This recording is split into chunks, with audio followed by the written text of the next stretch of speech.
Salut les amis, alors 9e jour sur le GR1, on est le mercredi 23 octobre. Bon, il est pratiquement midi. Euh, toutes les affaires n'étaient pas tout à fait sèches. Les chaussures sont pas tout à fait sèches non plus, mais bon, je les ai graissées et puis ça ira bien. Voilà, bon, vous voyez, j'essaye de laisser à peu près propre, c'est le minimum. Donc je pense que je vais aller manger au restaurant parce que 13,50 € le repas. Même si j'achète moi-même ma nourriture, je trouverais pas difficilement aussi compétitif. Ou alors il va falloir que je perde du temps à cuisiner, etc. Et puis bah, ensuite, c'est reparti. Bon, il est 13h15. Je suis en train de faire les 2-3 km que j'ai pas fait hier en prenant la route pour rejoindre le GR de l'autre côté de Malesherbes. Et puis ensuite, bah, ça sera la forêt de Fontainebleau que je vais traverser jusqu'à Blois-le-Roi. Donc je pense qu'il y a facile 30 bornes. Moi, je les ferai pas dans la journée, hein. Je vais bivouaquer en forêt. Voilà, le but c'est une petite journée aujourd'hui, histoire de pas trop abîmer les pieds. Et puis bah, de me rapprocher le plus possible de Bois-le-Roi. Bon, il est déjà presque 14h.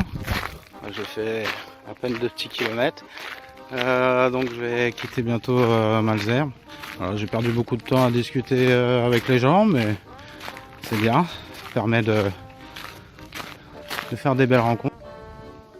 Bah, j'ai arrêté la vidéo parce que je pensais que le chemin passait par là et en fait non, il redescend par là. Ça permet de faire des belles rencontres. Bon, j'ai fait un gros ravitaillement. Et j'ai pris pas mal d'eau. Donc en fait j'ai une gourde d'1 litre et puis une autre d'1 litre 5 avec une poche isotherme. Et je me suis pris une bouteille de ceinture pour récupérer un peu des minéraux suite à la belle balade d'hier. Voilà, alors bah, je pense qu'il y a quand même pas mal de distance jusqu'à Bois-le-Roi, peut-être 30-40 km. Faudra que je regarde sur le topo guide, mais bon, je vis un peu au jour le jour. Donc voilà, je suis pas sûr de pouvoir me ravitailler en eau et mine de rien, bah, sur la journée d'hier, j'ai perdu 4 litres 5 d'eau d'après l'application Runtastic. Donc c'est un peu la difficulté. On n'est pas si loin que ça de Paris, mais bah c'est pas facile de gérer l'eau déjà. Bon, je traverse à nouveau l'Essonne et puis bah là je vais m'enfoncer petit à petit dans la forêt. Voilà. Bon, ils avaient prévu beau toute la semaine. Ça a changé apparemment. Et ben on va faire avec.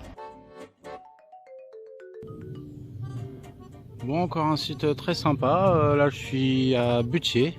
En fait, c'est un ancien lieu où on a retrouvé des restes de fossiles préhistoriques. Voilà. Des rochers assez impressionnants quand même. Donc bah, la journée commence bien. Je pense que ça va être une belle balade.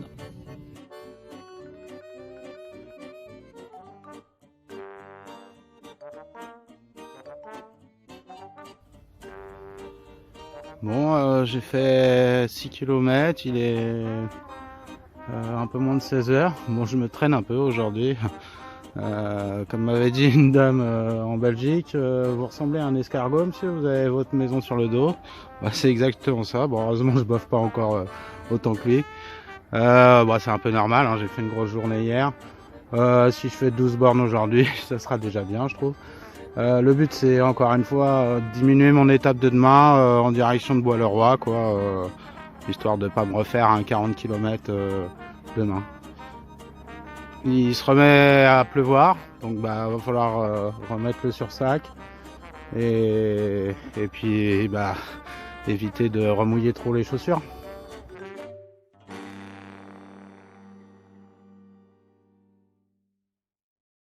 Bon, je croise pas mal de rosée des prés. C'est de la. Enfin, son nom scientifique, c'est Agarite champêtre, il me semble. Bon, je les ramasse pas parce que je suis juste à côté de champs grande culture, donc bon, voilà. Je préfère pas. Mon soleil est revenu, donc j'ai retiré le sursac. Souvent comme ça, hein, on le met, on le retire, on le met, on le retire. Alors certains ont dû remarquer que j'avais 2 tapis de sol. Alors j'ai pas pris de matelas gonflable parce que le problème c'est que j'ai marché 365 jours, enfin 366 parce que j'ai la chance que l'année prochaine ce soit une année bissextile. Et le problème, les matelas gonflables, c'est vrai que c'est confortable, mais c'est assez peu durable, hein. En général, c'est donné pour une 60aine d'utilisations. Alors c'est sûr que pour faire de la randonnée, même sur un mois, ça vaut le coup d'investir pour le confort. Mais sur un an, mon but c'est d'essayer d'utiliser le moins de matériel possible. J'aurai certainement des choses à renouveler, mais moins j'en renouvelle, mieux c'est. Donc j'ai juste ce petit matelas, qui est en fait un petit matelas pour faire du fitness, qui m'a coûté 3 €. Voilà, alors c'est le matelas tout venant, c'est celui que j'utilise pour m'arrêter.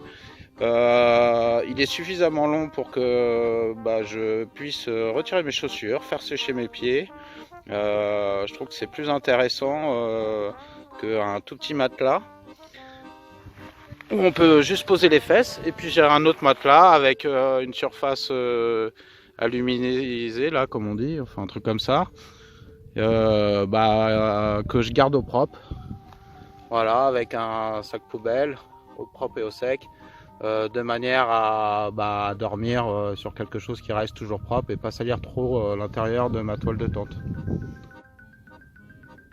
Bon, voilà pourquoi à travers la Périmarche je veux mettre en avant la permaculture, parce que là clairement quand on voit des champs comme ça, c'est zéro biodiversité.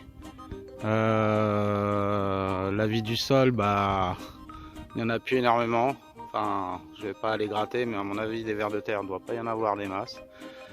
Et puis, pour moi, la permaculture, ça peut être aussi une solution pour reconnecter l'homme à la nature, et notamment, justement, ces gens qui sont un peu exclus en ville, qui vivent dans la rue, le nez sur le macadam. Et je pense que c'est une bonne solution, justement, de les reconnecter à la nature, et je pense que c'est une bonne synergie en fait. Bon, là typiquement le champ il vient d'être récolté, des betteraves. Voilà, hein, il n'y a plus aucune racine pour retenir les éléments fertiles du sol. Donc il va falloir remettre des intrants chimiques. Sinon la terre sera pas productive. C'est un peu le problème, c'est que les intrants chimiques, il y en a de moins en moins. C'est limité, c'est des ressources qu'on va chercher ailleurs, dans d'autres pays. Quand il n'y en aura plus, ces terres vont devenir improductives.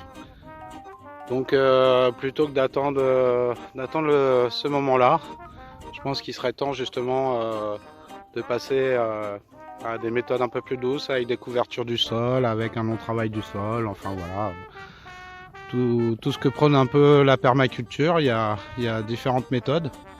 Le problème c'est que quand vous avez des champs aussi grands, c'est clair que c'est pas un agriculteur qui peut gérer ça sans travail du sol, sans mécanisation. Donc il va bien falloir des gens pour travailler ces terres-là. Et c'est pour ça que pour moi, tous ces mal logés, tous ces sans-abri, il serait mieux à la campagne, peut-être à cultiver les terres en jachère, pour pouvoir, d'ici 4-5 ans, que ces terres redeviennent productives. Voilà un peu.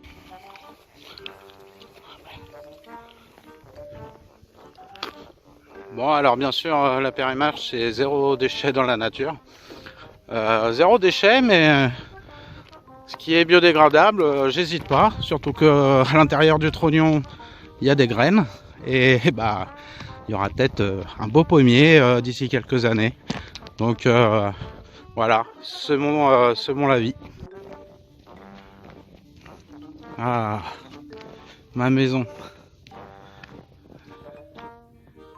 Bon, je crois qu'il n'y a pas photo au niveau biodiversité, hein.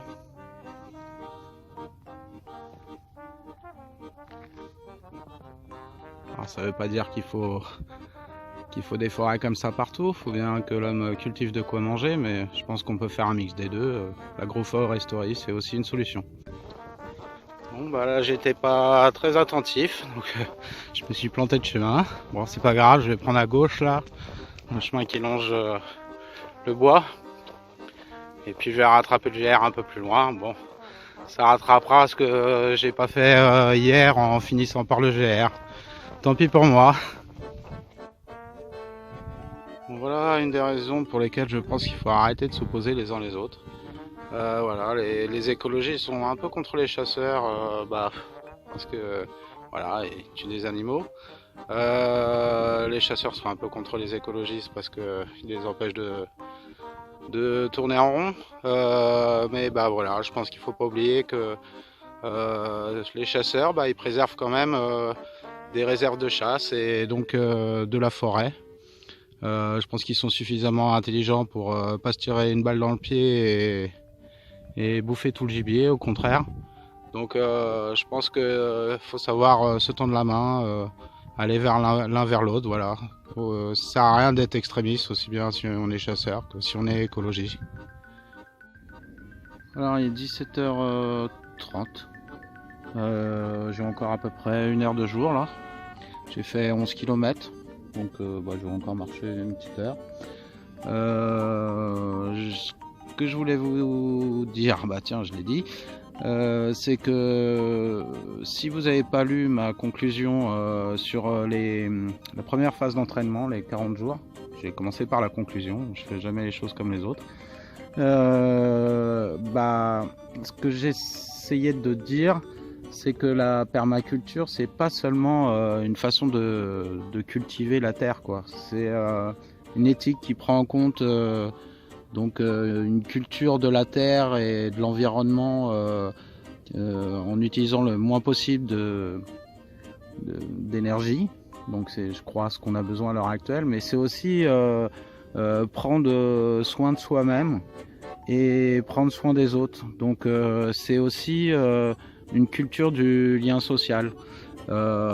Et c'est pour ça que je pense que mon projet de porter le mal logement et la permaculture au niveau des associations pour trouver des solutions aux gens qui sont dans la rue a une cohérence, parce que les associations font ce qu'elles peuvent, les bénévoles font ce qu'ils peuvent, ils donnent à manger, ils font des maraudes, etc. Mais à long terme, les gens restent sur les trottoirs, et je pense que leur permettre de recréer du lien social, d'être productif, et peut-être au bout de 3 ans de reprendre leur indépendance et de faire leur propre projet. Je pense que c'est la meilleure façon de les aider. C'est pour ça que je veux promouvoir ça au niveau des associations, et c'est le but de la Périmarche. C'est pas seulement de faire une balade tout autour de notre beau pays, de se reconnecter à la nature. Ça, c'est, je pense qu'il faut changer d'abord soi-même avant de demander aux autres de changer. Donc j'ai décidé de changer moi d'abord, de me changer pour ma fille, pour son avenir. Donc arrêter de prendre la voiture et faire 100 km aller-retour pour aller au travail, et puis consommer et puis critiquer tous les autres, les industriels, les politiques, et rejeter la faute sur eux. Voilà. Donc je pense que c'est à chacun de trouver une solution en lui pour essayer de sauvegarder un avenir viable, aussi bien pour nous, notre génération. Moi je suis né en 75, on s'est souvent appelé la génération sacrifiée. Je ne voudrais pas qu'on soit la génération qui sacrifie celle de nos enfants. Donc voilà.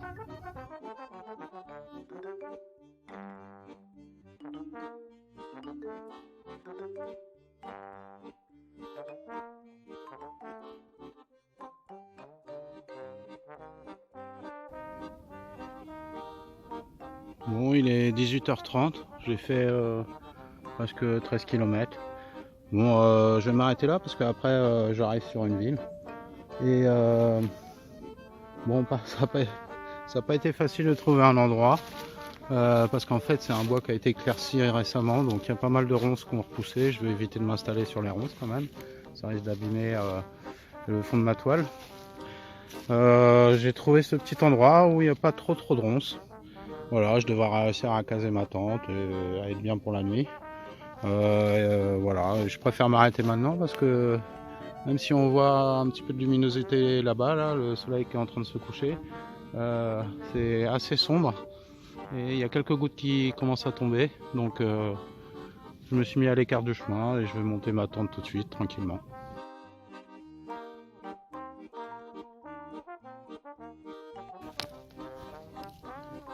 Bon ben voilà, le montage de la tente est presque terminé, donc le soleil se couche là-bas, mais ça commence à pleuvioter. Bon, c'est comme ça, hein. Alors là, bah, c'est vrai que j'ai pas beaucoup de place pour installer ma tente.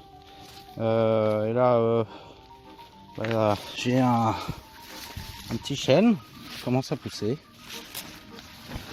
Voilà, bah, ce que je fais, c'est que je l'embête pas.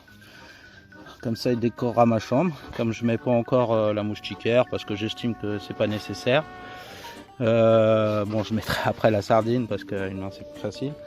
C'est pas encore nécessaire. Et puis j'essaie de la préserver. Je voudrais essayer de garder cette tente pour le Grand Sentier de France. Donc voilà, j'essaye de dénaturer le moins possible l'environnement sur lequel je m'installe. Surtout que celui-là, bah, il a poussé sur un ancien endroit où on a fait du feu. Et bah, ma foi, il a l'air de se porter pas mal. Alors on va lui laisser toutes ses chances, il n'y a pas de raison.